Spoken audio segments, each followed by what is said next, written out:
This is Geek Gab with your hosts, John and me, Daddy Warpig. We are back, Geek Gab, for Saturday, April 7th, 2018. Madhouse, absolutely a madhouse here at the Geek Gab Manor. We, your hosts, have yet again unexpectedly, completely and totally unexpectedly yet again the same thing that happens every week. An unexpected technical problem has prevented our guest, our special guest, Mr. P. Alexander, editor of Cirsova magazine, from joining us on the show today. However, my good friend and fellow host, Dorrinal, is here. How was your week? Hey, dude. It's been a good week, man. Anything Non-stop gaming. Specific? Why, yes. Besides the usual game of Gloomhaven, which is still the best board game ever made.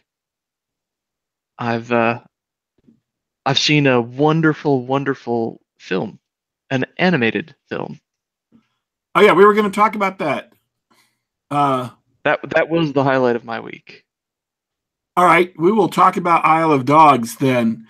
Let's see the other. Okay, folks, let's get down to brass tacks. We were planning on having a guest on the show. I've been madly reading issues, or rather, an issue of Cirsova magazine, so we could be prepared, so we could come on the show and excitedly discuss the great stories in the magazine with you.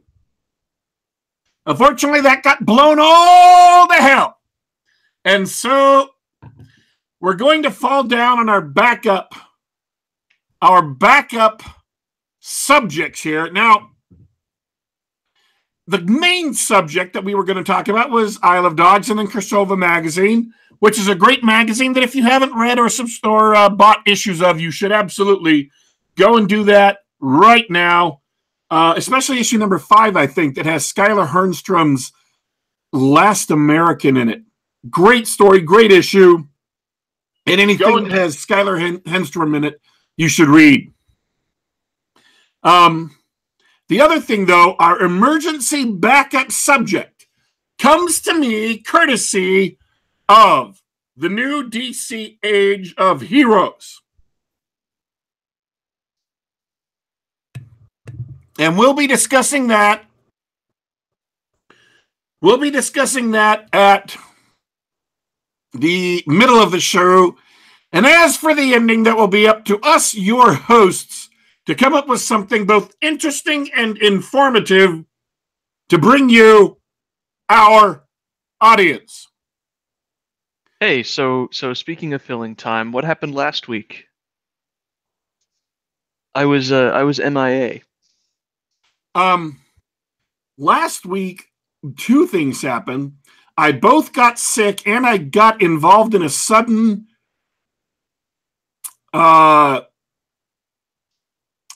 imbroglio involving issues that I can't discuss on the show yet.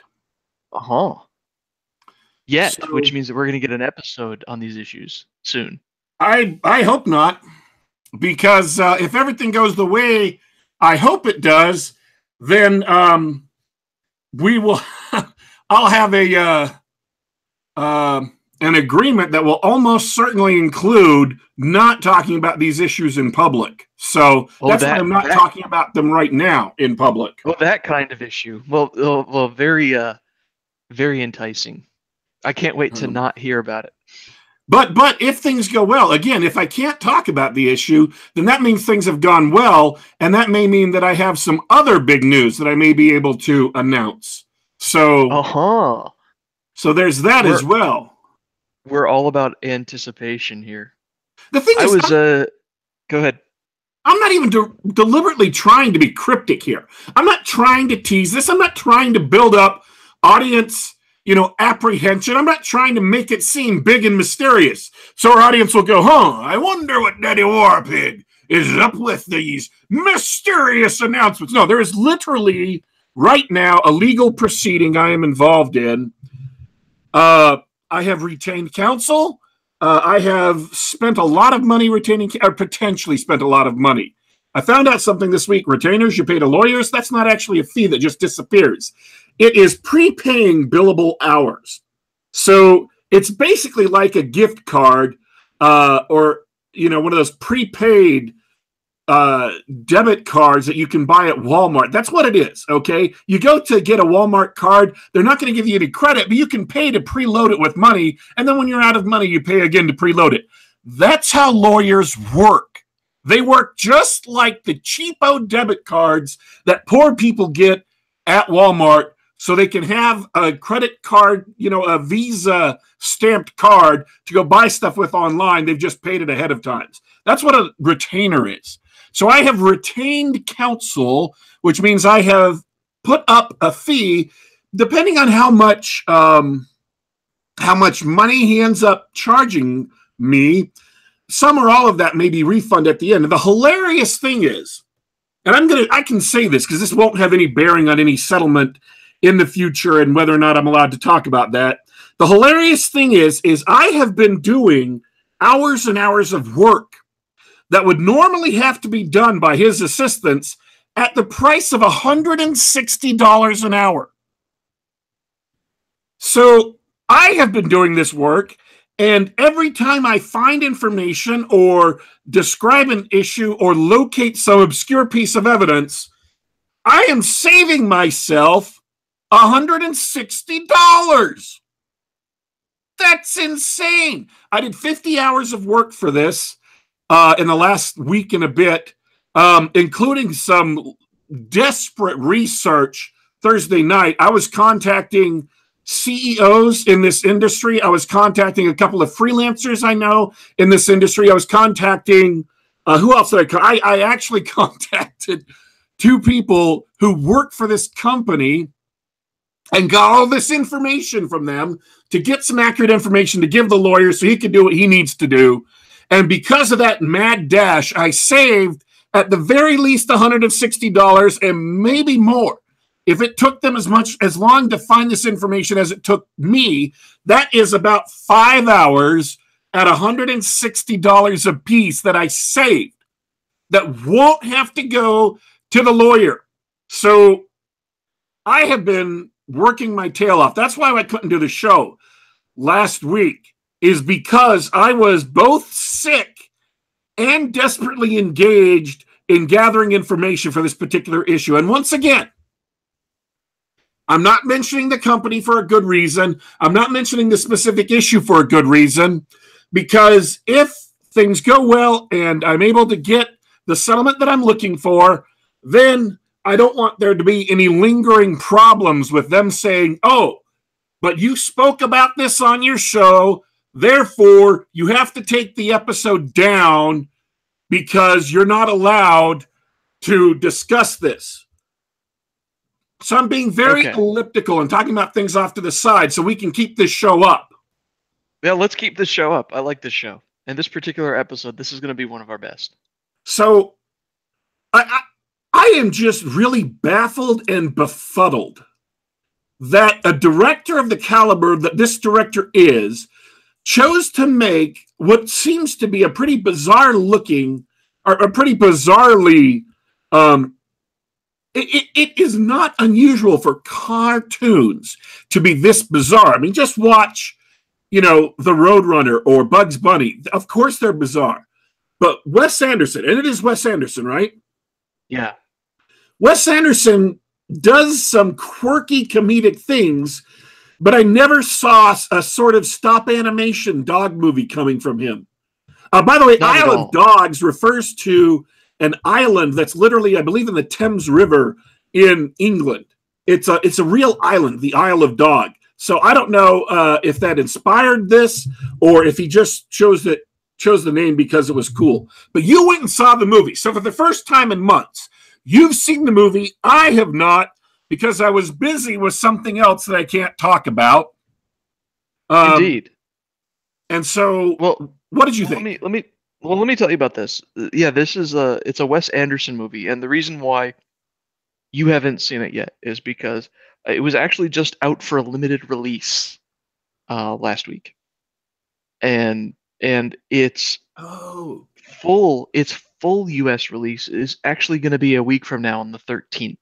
that's why I couldn't see it. I actually was looking at my local movie theater. I didn't see it up anywhere because you're in a special cool corner of the country where you get all the cool movies before the rest of us dirty plebs do. Yeah, That's so unfair. That's right. Y'all in flyover country don't get any dog cartoons for another week. I'd but so before I we talk will. about the movie, you've been a Wes Anderson fan for a while, right? For a little while. I didn't know I was until I saw the Grand Budapest Hotel, which I think was 2014 or 15, something like that. Of which I have seen fully a third. Fully a third. I A can't third. believe you didn't watch the whole thing. That one is a fantastic movie, and it was like pure joy the whole time. I may have even used that phrase when I reviewed it on the show. It was a really, really enjoyable film, and it was funny and it was quirky and it was he uses weird shots. Since then, I've seen Moonrise Kingdom, which is a little less funny, a little more quirky, charming. Weird shots and very strong color palettes, at least in the Grand Budapest Hotel. I don't know if that's a continual theme of his, but man, you could not take every environment has this dominant color theme that moved through the movie. I always kind of wondered what he was doing with that. Yeah, it is, and it was similar with Moonrise Kingdom and similar use of shots and things. He's definitely got his own personal style and flair that's unmistakable, both in the scripts and the quirky characters and the actual physical shots that he uses. You know how good a director Wes Anderson is? How good is he? In the Red Letter Media review of The Phantom Menace, which is what put them on the map, and I've listened to it probably 4 or 5 times all the way through because there's just so much good information about storytelling in there. What they say is you should have a relatable protagonist unless you're ex-director. And they list like, what, a dozen directors who can do whatever the hell they want because they're good enough to get away with doing whatever the hell they want. One of the directors they list is Wes Anderson. And that's pretty accurate. I mean, the Grand Budapest Hotel kind of has a protagonist. It's kind of got the young bellboy. And Isle of Dogs. Let me tell you about this. So yeah, it's an animated film, and it looks like it's all done digitally. But it apes the style of stop motion animation. Very closely. Very closely. The animation is beautiful, and it's a story of the Japanese have exiled, or at least this one prefecture in Japan, they've exiled all their dogs to an island. I just realized what we need to talk about. Okay, hang on to that thought. No. We have to talk about Ready Player One because I'm going to forget. Oh, oh goodness, talking about animation. Yeah, after this, I mean, we want to do Isle of Dogs. We definitely want to do Isle of Dogs, so our audience can hear about the movie. But after Isle of Dogs, we definitely have to talk about because there's so much like thematic congruity there between the production methods of the movies, and I'm betting there's a huge divergence in the quality of output. Please continue. I apologize for interrupting you. So the story is, if you haven't seen the trailer, there's a Japanese. The Japanese have exiled all their dogs to an island, and a few years have passed, and there's a pack of former I just want to say there's a really, really racist Korean joke waiting in there somewhere. I did not make that joke, but it's waiting in there. They were not exiled as a food source or anything like that. It's in fact the backstory is really funny, but I'm going to spoil as little as possible. It's so it's not an open air takeout joint. That's what you're saying. That's correct. Stop this! I can't do this. This is not right. I'm laughing. I'm not. Damn it! Why Going don't to I hell. stop interrupting your review? Why don't I let you get 2 words out before I interrupt again? Please go.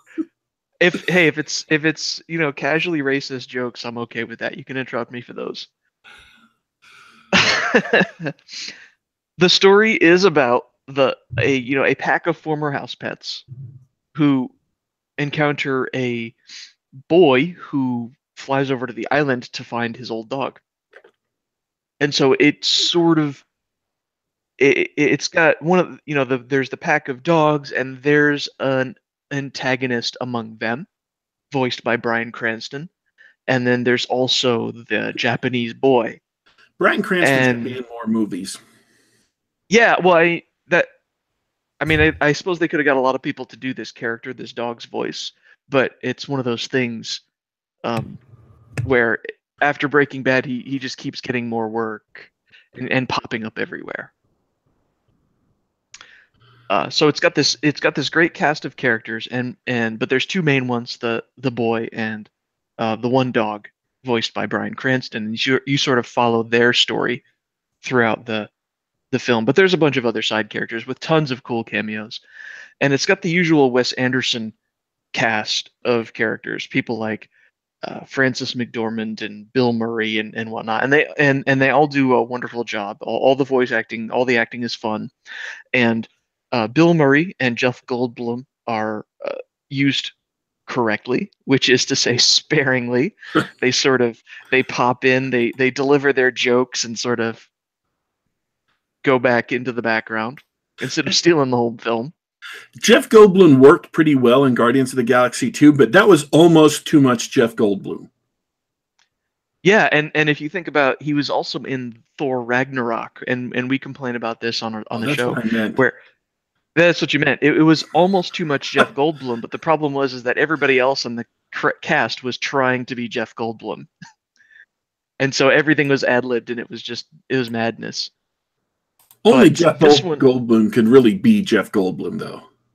exactly. And like Bill Murray was fulfilling the same role. He'd come in with a couple of great jokes and one-liners and things, but they were all his style. Like they had their own style, and they're both very funny.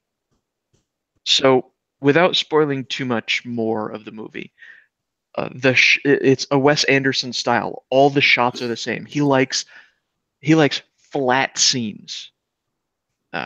Where there's lots of characters in the foreground and the background, and it's like a painting, like a flat painting. And he does lots of pans, like he'll pan left and right and up and down, often for comedic effect. And the film is so dense with humor. I was laughing from the opening credits and smiling up until the end of the film. Whereas the Grand Budapest Hotel was quirky scene to quirky scene to quirky scene, and it was funny and entertaining and enjoyable, but this film is dense, and I think that's because it's animated, because the animations are so beautiful, but then not only are the characters funny and the situations funny, but there's nonstop sight gags. The dogs acting like dogs, and the dogs have a fight, and all the fights in this film are done in that old Looney Tunes style, where it's just a white cloud and you see limbs and ears and tails and stuff popping out of it. And I died every time that happened. They also do that on the Wallace and Gromit guy makes a TV show about some sheep. They do the same thing on that show as well. And you never think about it, because when you're kids, you're watching those cartoons and you're like, yeah, they're having a fight. But when you're sitting down and the first time it actually happened in Isle of Dogs, I lost it. It was so funny. I just wasn't expecting it. I don't know what I was expecting, but that wasn't it. What can I say? I want everybody to see this. I really do. This is the best movie I've seen since Dunkirk. I firmly believe it'll be the best movie of 2018. It was really thoroughly enjoyable to watch, and and it was very funny, and it was a joke every 30 seconds. There's another joke or another sight gag or something or So, funny so situation. It was hilarious. the best movie of 2018. You're not going to place your bet on the new Avengers movie, Infinity War. You're really not. I you know what? I'm gonna go ahead and say that's some stiff competition from Marvel's schlocky summer blockbusters. Yes, you are going to enjoy this movie more than all the upcoming summer blockbusters combined. Um, And I know you, Daddy Warpig, this may not be your cup of tea. You may like it, but you say, well, there weren't enough explosions and action, and that I understand. But this is the best movie I've seen in a long time. So big thumbs up for the Wes Anderson movie. I also heard from some relatives of mine who went and saw it that Silence or A Quiet Place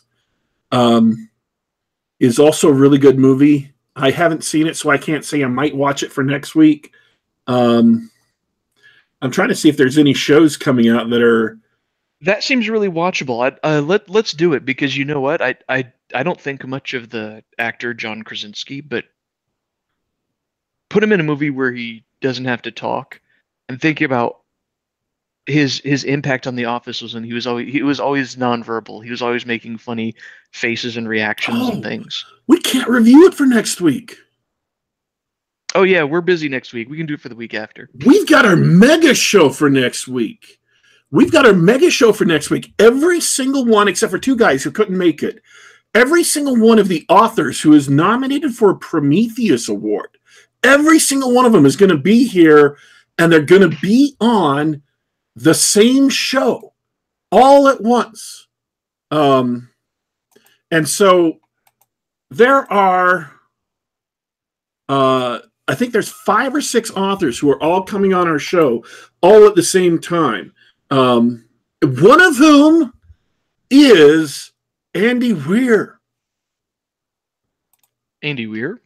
Yeah, he wrote The Martian, man. Holy cow. He's coming on the show. He's going to be here next week. I'm blown away. So that's gonna be we'll have to save the movie stuff for the week after, because we're not sparing any time for that kind of a mega show. No, not with that many people coming on. We just don't have time. And if I hadn't had some kind of strange, bizarre problem pop up with my email client, I could tell you the names. Sarah Hoyt is one of them. She's going to be coming on the show.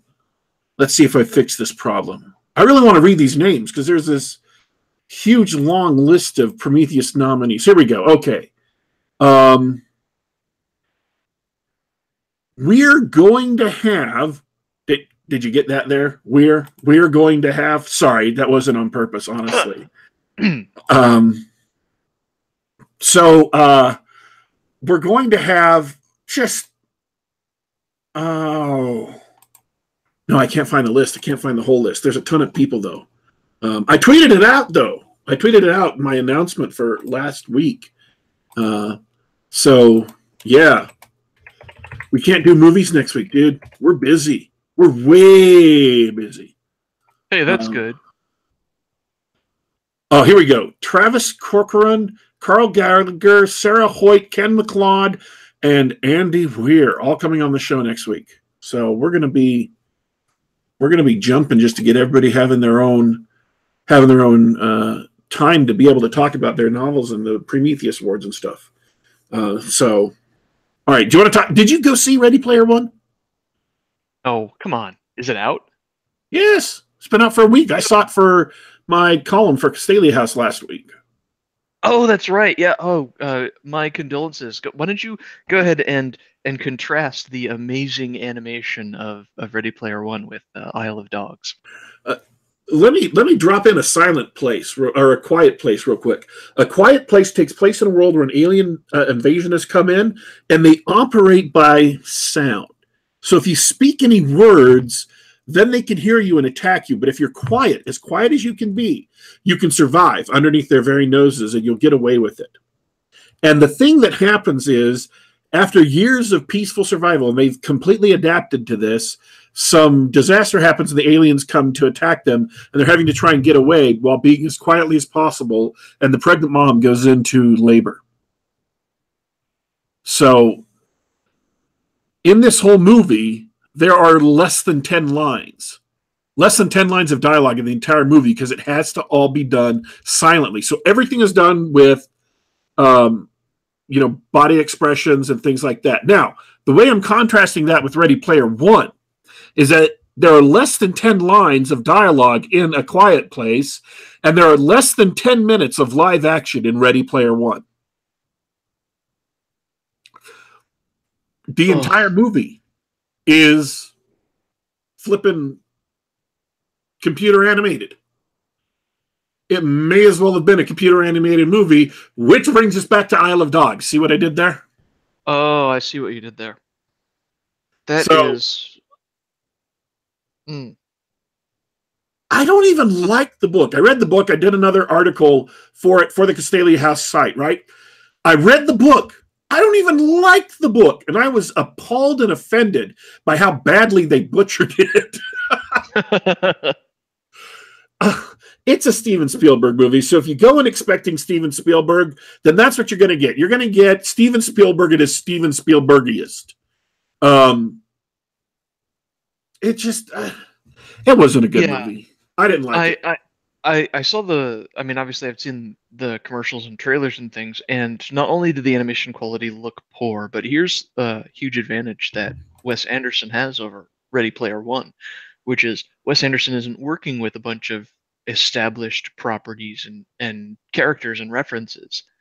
He doesn't have to make it look like some simulacrum of the real world, only you're in a video game. He and his artists, they got together and they set the look and the feel and the tone that they wanted for the film, and they animated to that, and the result is consistent and it's gorgeous. I don't know what look and feel they wanted in this film.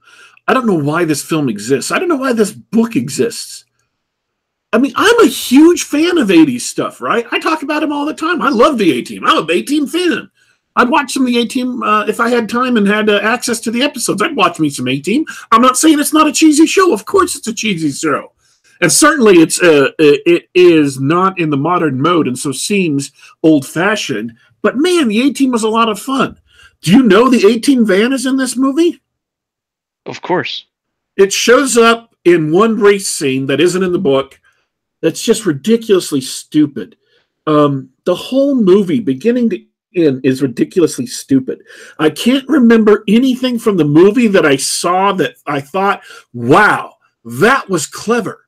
That was well done. In fact, you know what? When I wrote my article for the Castalia House blog, I didn't use any of my notes that I took for this movie. But I have them right here. So this is all new material. I've got notes on this. I got 4 pages of notes. Let's run through the notes, because that way I'm weary, okay? I'm weary. I'm literally tired. I thought about Ready Player One, and I felt this huge sagging weight on my shoulder. I was enervated. I just thought to myself, by the way, enervated, folks, that's the opposite of energized. Enervated. I just thought to myself, I don't want to talk about this movie. So what I'm going to do is I personally, the Daddy Warpig from April 7th is not going to talk about this movie. I'm going to turn the show over to the poor dumb bastard who had to go watch this movie a week ago. I'm going to turn the show over to that Daddy Warpig, and I'm guaranteeing you he's probably pretty pissed off. I don't know for sure. I don't know what he's going to do at this point, but I'm guessing he's going to be pissed off about having to watch this movie. So, right out of the gate, just so you know exactly what kind of movie you're going to be getting, right out of the gate, they hit that nostalgia button real hard. It's just like, bam, right in your face, nostalgia. They start off, the intro song to the movie is Jump by Van Halen from 1984. The year, not the book or the movie. Jump, wow. Van Halen, a song I like. But that tells you what they're trying to sell the movie on is nostalgia. The thing is, if you're an adult, it's insulting. And if you're a kid, it's befuddling because you have no idea what this old man crap is. You don't know. You know the frame of reference. 30 years ago. Okay. Holy cow, man. You know what it is? You know what it is? It sounds like we would make jokes every time they'd come out with a new reboot or retelling of an old property. And we'd make a joke that they're obviously just doing it for the nostalgia cash. Yes. And so Ready Player One, the book and the film sounds like satire. It sounds like someone would say, okay, we're sick of all these reboots and retreads, so I'm going to make the most obvious cash grab ever just to end this whole nostalgia trip. But it's done straight. He's legitimately trying to cash in on the nostalgia, and so is the film. The movie is a Skinner box, right? It's a Skinner box, which, if you don't remember, folks, were those boxes they stuck rats in with two levers, one of which would give them food, and one of which would give them cocaine, and they'd hit the cocaine button until they died. Wait, no, that's not a Skinner box. That's not what I'm thinking of.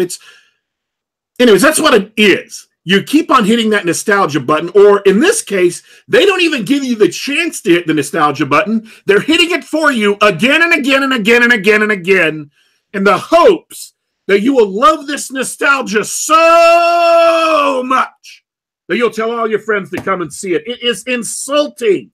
It's basically the people who made the movie jumping up and down and saying, "Dance, monkey boy, dance!" I hated it. It's not even clever nostalgia. It's just, oh, look, here's a race, and one of the cars in the race is the A-Team van, and one of them is a vehicle from Mad Max, and one of them is a vehicle from Speed Racer, and one of them is a vehicle from Street Fighter, and one of them is the freaking motorcycle, Kaneda's motorcycle from the Akira movie, and one of them is the goddamn DeLorean from Back to the Future. It's insulting, it's shallow, it's obnoxious. I mean, this is the worst sort. They're trying to pander to me, and all I'm getting is insulted. This race, by the way, is supposed to be a video game, and it's a shitty video game. I'm swearing. I should stop swearing. I'm sorry. I don't ever swear on this show. That's how mad I am. I'm also not really happy at myself for dragging me a week into the future and forcing me to relive this thing. It's a terrible video game. It is not a video game with any skill in it. It's death by random number generator. It's like Split Second. Do you remember Split Second? The racer where you could do fancy tricks, then you would get up power-ups, and then you could blow stuff up and have it topple onto your enemies. That's what this race is. Only you don't have any control. It just happens at random. Death by random number generator. Oh, so, boy.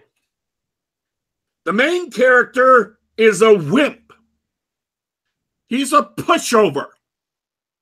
He's obnoxious, and he completely lacks any and all manliness. I hated him. The mad scientist who created this video game, and the idea in the book is this is a video game, a virtual reality MMORPG, a multi-genre MMO where you could be both fantasy in one area, science fiction in another, so on and so forth. Became so popular, this MMO, that it replaced the internet. Everything you can do on the internet now is done through the Oasis. The guy who created it is nerdy in the book, but he's not a complete and total spurglord, right? He's not this super autistic wimp loser. And yet that's what they made him into for this movie. He made the biggest thing in the history of the world, and every time he's on screen, no matter who he's talking to, even his best friend, he's just standing there cringing. Like talking to people is causing him physical pain. Now, I know that there may be real people like that in the world, but who the hell wants to see that in a movie? They're trying to build this up to be an epic battle between a corporation, an evil corporation, who wants to take over the Oasis, and the good, noble, decent video game players who are going to go out, these video game players, and stop the evil corporation. Folks, I've been involved with a bunch of gamers who did this in real life. And I would pick any one of them over the jerks and losers and retards and spurglords in this movie. We're going to get, no, we don't care. We don't make money off this show, so we don't have to worry about being demonetized. That would be a demonetization right there. Next. Every time Halliday, who's the creator, came on, I wanted to punch somebody. The only character in the entire movie that is not crap is an AI who shows up at one point in a video library of all of Holliday's favorite movies. Oh, yeah.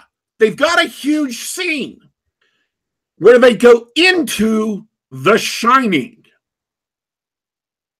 the Kubrick movie. That's unusual. Where the characters, and you could see why people might want to do this in a video game, because after all, that's all that movie tie-ins are, right? An opportunity for you to go into the movie. Well, they're going into The Shining. So Spielberg gets to reshoot all of these classic Kubrick scenes. Like the blood down the corridor. And the two spooky twin girls. And the naked lady who gets out of the tub. No nudity, by the way, just so you know. When Steven Spielberg made AI, he took a Kubrick idea and screwed Kubrick over, which is fine. He was dead. He didn't care, I'm guessing. And the neat thing about Ready Player One is he gets to screw Kubrick over again. It's 17 years later, and he gets to screw Kubrick over again. That is a virtuoso performance, Mr. Spielberg. Primarily in the movie, the girl, the love interest, is doing all the physical danger stuff. The main bad guy of the evil corporation is, and I hope I'm not shocking you here, a wimp. A gun shows up at one point. Oh, I almost broke down crying. It was an actual firearm. I have no idea why Steven Spielberg didn't edit it out of his own movie and replace it with a walkie-talkie. But this woman, I'm talking about two different people. The hero's main girlfriend gets to do all the physically courageous stuff, sneaking around that in the book the hero did. She gets to sneak around and be in danger while he's in the oasis. And then the head of the evil corporation has a backup character who goes out and does all his work, all his skullduggery, and she's a woman. And he's too much of a whip to take the gun from her. The gun scares him. Back to bad video gaming. Hey, if you're playing a video game and you want to quickly switch between weapons, what the hell do you do? Or you want to quickly use a different spell, what do you do? I'm serious. Give me an answer. I have none. Hotkeys, right? Sure. You hit F1 for one spell, F2 for another spell, or just 1, 2, 3, 4. Right? You just, bam, instantly. You slam it, your spell goes off. And people who take that seriously and professionally have their own custom inputs and setups and everything with. Exactly. Well, the mouse with multiple inputs. 50 buttons on the mouse. Each of one does something different. Hotkeys do not exist in the future. They have to pull up this hologram menu that people can see from 500 parsecs away and manually flip through it one at a time like they were going through a damn card catalog. Kids, if you're young, get your parents to explain to you what the hell a card catalog was. And then you change weapons. Look, the Oasis is the internet. All of the money you have in the world is tied into your Oasis character. If you die, you lose real world money. All of your real world money. Every single penny you have, plus all your virtual property, and as far as I understood the book, all your real world property too. Okay. Dying is a big deal, right? Wouldn't you expect people, elite gamers, the best of the best, to try and put in a couple of hotkeys? Just a couple, so they could switch weapons quickly? Wouldn't that be? I would expect the players to invest a little time and money and maybe enhancing their performance, maximizing their chances of winning. Or just stay out of PvP zones entirely. Let's see, there was a white trash ghetto that a lot of it is set in. At least the main character, and we're into spoiler territory here, folks. At least the main character kissed the girl first instead of waiting for her to kiss him, although it took him about 50 years in dating time to build up to it.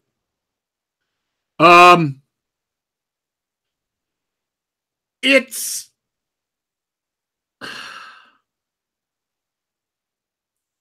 the character, Wade, didn't act like a kid who had grown up in the white trash ghetto, the harsh world of the future, who was scrambling every day for the tiniest bit of advantage to take himself out of the hellhole he was forced to live in. He didn't act like that. He acted like a kid who grew up in Hollywood, and everything that was going on in the movie was casual. Now, a lot of these things again, to talk about a little bit about spoilers, a lot of these things got flipped, or a couple of these things got flipped late in the movie. The main villain actually picked up the gun. The problem is, if you spend the entire movie with a villain who isn't imposing, who is literally scared of firearms, it robs the movie of something vital. Unless that isn't the main villain. Unless the real villain is the super smart, vicious underling, and you know that, and this guy is just a figurehead, he's the comedic relief villain.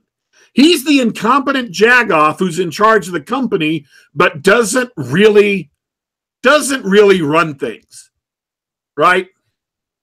So I hated this movie. I'm sick of wimps in movies. That's the end of my notes, by the way. I'm sick of wimps in movies, and I'm sick of movies that don't know anymore what the audience wants. They don't know what motivates people on a visceral level. And it's obnoxious.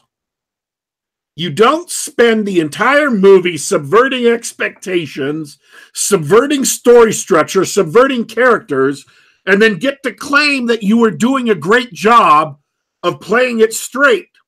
That's not how it works. You either get to be a Wes Anderson movie, or if you're trying to be an action movie, you go for a good, solid, clever, smart action movie like Die Hard or John Wick. You don't get to play it both ways. It clashes. It produces a dramatically dissatisfying experience. And it was not enjoyable to watch. It was obnoxious to watch. I felt insulted by the nostalgia buttons. By the way, all this that I've just given you is content that is not in my column. So if you want to read the rest of my opinion about this, I'll include a link below the video. I've got completely different thoughts about specific things in the column. This is sort of a companion piece to the written column. I'm so pissed off. I'm going to go back to a week ago and let today's Jason have the rest of the show. Let today's Daddy Warpig have the rest of the show. I'm out of here. Hey, DW, welcome back. I was mad at this movie. I guess I think you gotta let it go, man. You gotta just let it go. It's not worth being mad about. It's garbage. It's trash. You know what really happened? Why I'm no longer mad at the movie? I had that thing we can't talk about happen in the middle. Oh, okay. Yeah, you got focused on more important real world matters. Yes. See, brings everything into focus. Do you have any questions about the movie before we kick off to the new Age of Heroes? No, I don't want to hear anything more about Ready Player One. I wonder why. I want to do this real quick because it's a real easy thing. DC just had a big, huge event that was very, very popular. By the way, we don't talk about comics much on the show. That's because I read comics I really like, and I don't really have a lot to say about it. DC had the recent Dark Knight Metal, which is a Batman thing that kind of changed some stuff about the DC universe. And out of this, they came out with 8 new titles that they're introducing gradually, so at least 2 or 3 of them haven't launched yet. But we know what all 8 of them are. And a lot of people have been floundering around trying to describe what these comics are supposed to be or what DC's aim is with these comics, and I'm just staring at them like, are you people idiots? Can't you see what they're doing? It's so obvious. Even Diversity in Comics is apparently clueless about this. He doesn't know. What people have been saying is that this is an attempt to get back to the fun, muscular, big action adventure comics of the 90s, putting artists back in charge. And that's partly true. But what happened over the last 4 or 5 years is Marvel has screwed over the comics industry badly. They've screwed over themselves. I'm talking about Marvel Comics, not Marvel Entertainment, who does the movies. Screwed themselves over, screwed the industry over. Last year, sales were down 10%, 50 stores closed. This year, sales are down 9%, on top of a 10% drop last year. More stores expected to close. They're literally destroying the market for comic books. Marvel is. People can't get the old Hulk because he's dead. They shot him in the head. And they brought in this faux hipster Hulk with a faux hawk. They can't get a lot of their old characters. The Fantastic Four aren't being published anymore. Right? Okay. So, what DC decided to do, which I think is, in concept at least, very, very smart, but it doesn't seem to be working because they don't seem to be selling. And in many cases, it's really unfortunate, especially with a title like The Silencer. The Silencer is an incredible comic that just hasn't found an audience. They're on issue 3 now, and they're only selling 20,000 copies, which is just, even in this market, is awful. And it should be selling so much more than that because it's great. What DC decided to do was to try and steal Marvel's fan base. They're trying to give Marvel fans what they want, what they've been denied by the SJWs working at Marvel, and did so by sort of creating characters and titles that heavily, strongly resemble certain Marvel characters. So Damage is a big, huge guy. A regular soldier turns into this gigantic monster, and while he's in the form of this monster, he knocks shit down. He causes damage. Now, this is actually a really good title. And you're going to think, oh, so it's just a Hulk ripoff? It's not just a Hulk ripoff. It's a character who is similar to the Hulk with his own motivations, his situation that he's in. He's fleeing from the military. And more importantly, he only has an hour limit on his power.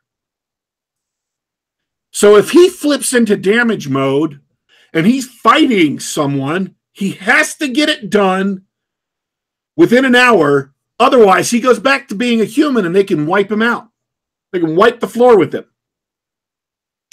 There's a lot of small, subtle touches to the magazine that make it a lot better than you would think, thinking, oh, well, it's just a Hulk ripoff. It's not. It's actually a really good comic that happens to resemble the Hulk. Happens to accidentally, deliberately resemble the Hulk.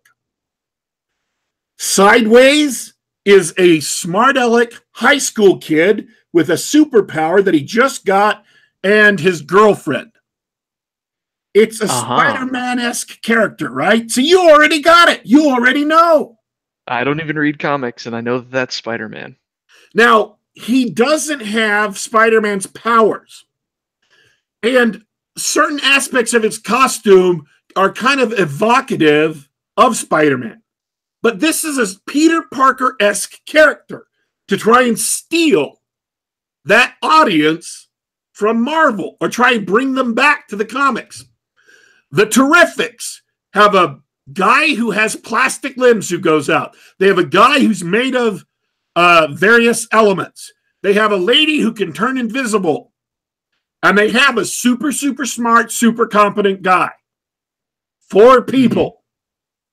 They're terrific. Are they a family as well? They are not a family, but something has happened in this dark universe that bound them together. They cannot get more than a certain distance away from each other before bad things start to happen to them. And so even though they don't even like each other, they have to stay together as a team and try to find out what happens so they can get out of it. See, that's not the Fantastic Four, but it's close enough with a different dynamic. It's not a ripoff, it's its own thing. And it's trying to be its own thing in a very skilled, very smart way.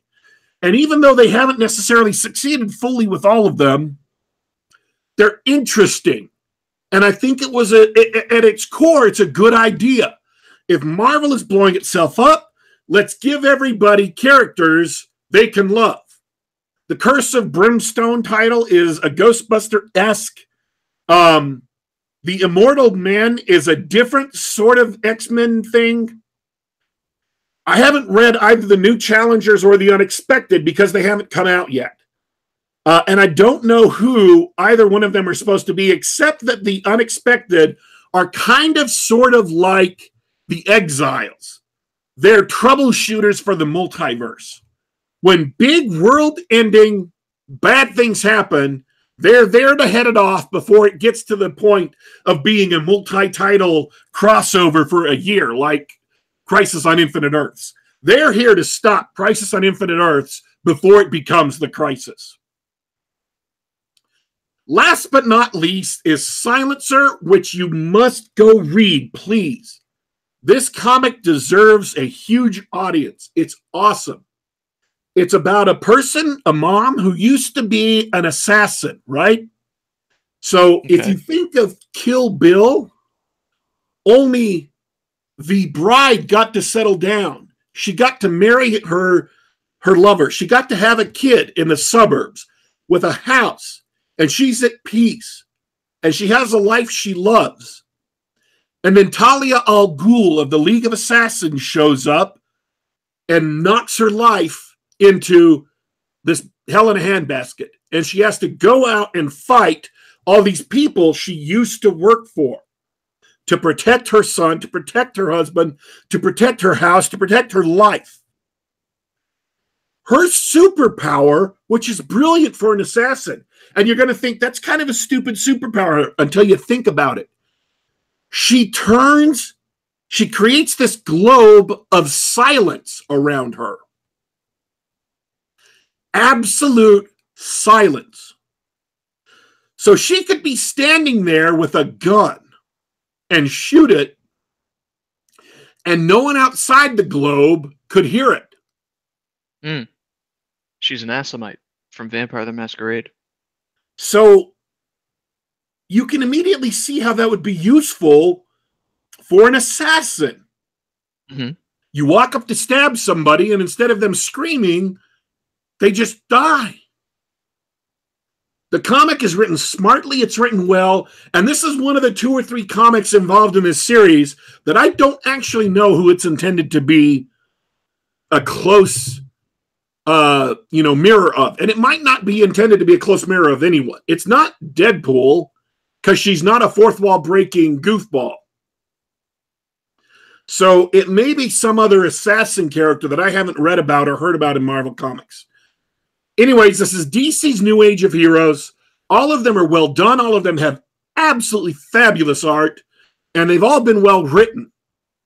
And I think it's a tragedy that they haven't gotten a bigger audience.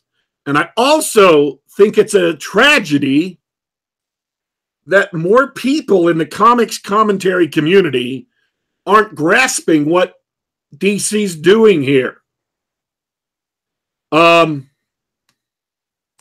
So yeah, I thought it was, I've read all of the ones that have come out, every single issue, and I'm not sure if I would have read all of them on their own, but as far as being DC's New Age of Heroes, I'm willing to give all of them at least a shot before I start cutting ones.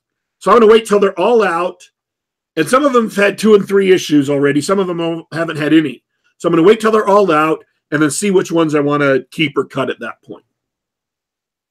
I liked them. I give all of them I've read at least a positive review. They're worth checking out, in my opinion. So, yeah, that's my review of DC's New Age of Heroes. I'm looking forward to not ever buying them or reading them. Yes, because you don't do reading, let alone comics reading. I actually don't do comics at all.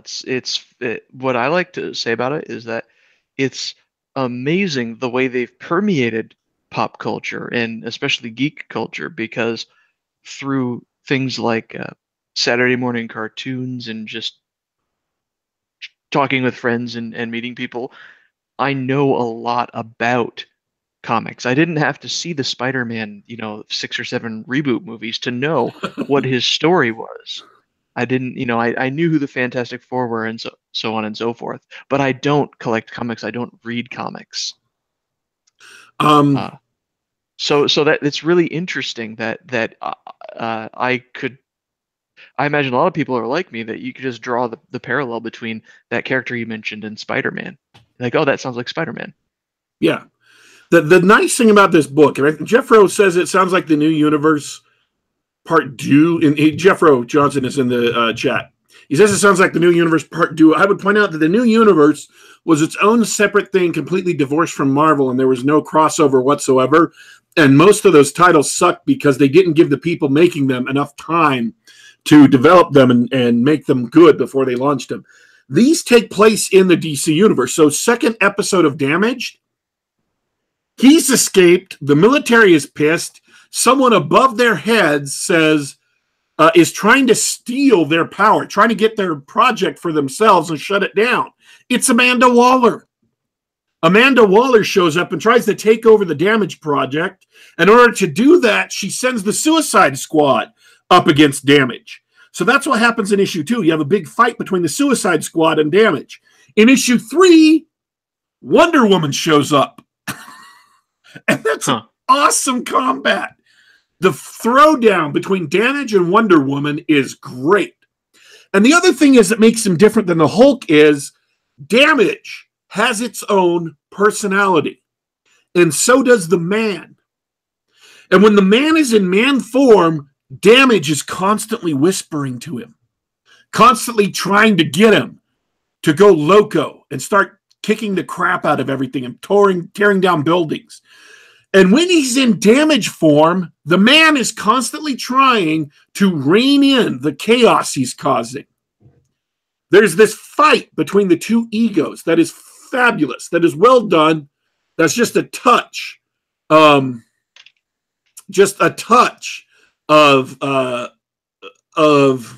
what am I trying to say? Of interconflict that makes that spices up everything.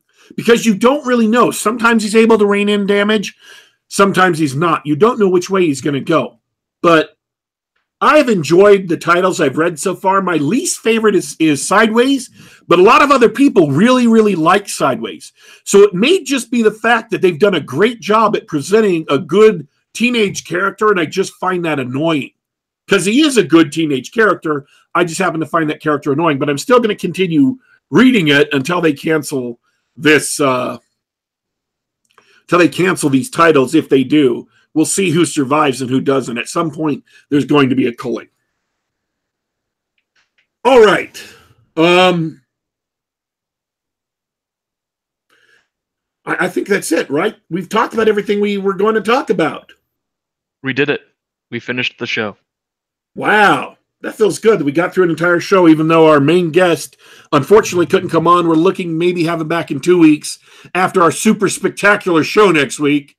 I mean, seriously, folks, you've got to be here. We're going to have Travis Corcoran, Carl Gallagher, Sarah Hoyt, Ken McLeod, and Andy Weir of The Martian fame are all scheduled to come on the show in a week. We're going to be doing this. So, tell your friends. I've already announced it on Twitter. It is going to be an epic, epic show. So, by all means, come back in a week. Before we take off, do you have anything? Well, thanks for the show. It was good chatting about stuff. Thanks to everybody hanging out in the chat. Had a good time talking about movies and comics and stuff. So, apparently, I really, really pulled a fan of Ready Player One. Yeah, but it happens. You can't please them all. And fortunately, with the new chat setup, you can see all those comments.